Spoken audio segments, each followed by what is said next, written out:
ಲೋಕಾಯುಕ್ತ ಅಧಿಕಾರಿಗಳು ನಿರೀಕ್ಷೆಯಂತೆ ಏನು ನಾನು ಆರೋಪ ಮಾಡಿದೆ ಆರೋಪಪೂರ್ವಕವಾದ ಸಾಕ್ಷ್ಯಗಳ ಕೊರತೆ ಇದೆ ಅನ್ನೋ ಹಿನ್ನೆಲೆಯಲ್ಲಿ ಸಿದ್ದರಾಮಯ್ಯ ಮತ್ತು ಅವರ ಹೆಂಡತಿ ಶ್ರೀಮತಿ ಪಾರ್ವತಿ ಅವ್ರ ಬಾಮಾಯ್ದ ಮಲ್ಲಿಕಾರ್ಜುನ ಸ್ವಾಮಿ ಮತ್ತು ದೇವರಾಜು ವಿರುದ್ಧ ಯಾವುದೇ ಸಾಕ್ಷ್ಯಗಳಿಲ್ಲ ಅನ್ನೋ ಹಿನ್ನೆಲೆಯಲ್ಲಿ ಅಂತಿಮ ವರದಿ ಸಲ್ಲಿಸ್ತಾ ಇದ್ದೀವಿ ಅನ್ನೋ ರೀತಿಯಲ್ಲಿ ನನಗೆ ಒಂದು ನೋಟಿಸನ್ನು ಕೊಟ್ಟಿದ್ದಾರೆ.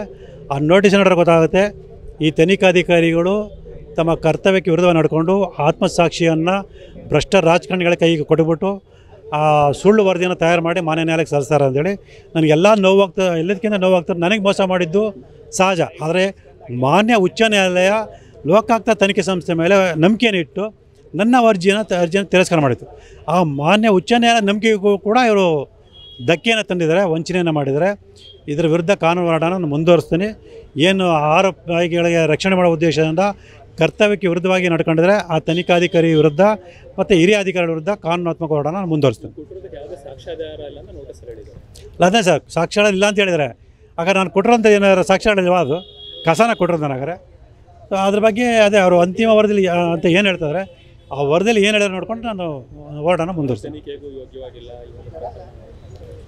ಸರ್, ಅವರು ಯೋಗ್ಯ ಅಧಿಕಾರಿ ಹಾಕಿದರೆ ಈ ಪ್ರಕರಣ ತನಿಖೆ ಯೋಗ್ಯವಾಗಿದೆ ಅಂತ ಬರೀತಿದ್ರು. ಅವ್ರಿಗೆ ಆ ಯೋಗ್ಯತೆಯೇ ಇಲ್ವಲ್ಲ, ತನಿಖಾಧಿಕಾರಿ ಅನ್ಸ್ಕೊಳ್ಳೋಕೆ ಅವ್ರಿಗೆ ಯೋಗ್ಯತೆಯೇ ಇಲ್ಲ. ಹಾಗಾಗಿ ಈ ಪ್ರಕರಣ ಯೋಗ್ಯ ಇಲ್ಲ ಅನ್ನೋಂತೇಳಿ ಅವ್ರು ಸುಳ್ಳು ಹೇಳಿದ್ದಾರೆ. ಹಾಗಾಗಿ ನಾನು ಇದಕ್ಕೆ ಎದೆಗುಂದಂಥ ಪ್ರಶ್ನೆ ಇಲ್ಲ ಸರ್. ನನ್ನ ಹೋರಾಟನ ಹತ್ತಕ್ಕಿಂತ ಹೆಚ್ಚಾಗಿ ಆರೋಪಣೆ ರಕ್ಷಣೆ ಮಾಡೋದು ಅವ್ರ ಉದ್ದೇಶ. ಆದರೆ ಅದು ಯಾವುದೇ ಕಾರಣಕ್ಕೂ ಅದು ಈಡೇರಲ್ಲ.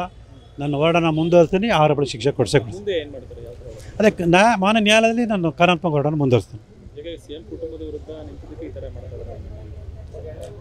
ಸರ್. ಅದನ್ನೇ ಸರ್, ಸ್ವತಃ ಮುಖ್ಯಮಂತ್ರಿನೇ ಇಲ್ಲಿ ಆರೋಪವಾಗಿರೋದ ಅವ್ರು ರಕ್ಷಣೆ ಮಾಡುವಂಥ ಕೆಲಸಗಳನ್ನ ಅವ್ರ ಕೈ ಕೆಳಗೆ ಇರೋ ಅಧಿಕಾರಿಗಳು ಮಾಡೇ ಮಾಡ್ತಾನದು ಏನು ನಿರೀಕ್ಷೆ ಅದು ನಿಜ ಆಗಿದೆ ಅಷ್ಟೇ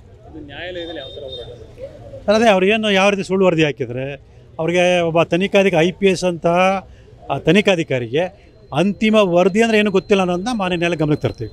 ಅಂತಿಮ ವರದಿ ಏನದನ್ನ ನಾನು ಮಾನ್ಯ ನ್ಯಾಯಾಲಯ ಮೂಲಕನೇ ತನಿಖಾಧಿಕಾರಿಗೆ ಒಂದು ತಿಳುವಳಿಕೆ ಕೊಡಿಸೋಂಥ ಪ್ರಯತ್ನ ನಾನು ಮಾಡ್ತೀನಿ. ಯಾವುದೇ ಕಾರಣಕ್ಕೂ ಹೋರಾಟ ಹಿಂದೆ ಸರಿ ಅಂತ ಪ್ರಶ್ನೆ ಇಲ್ಲವೇ ಅನ್ನೋದು.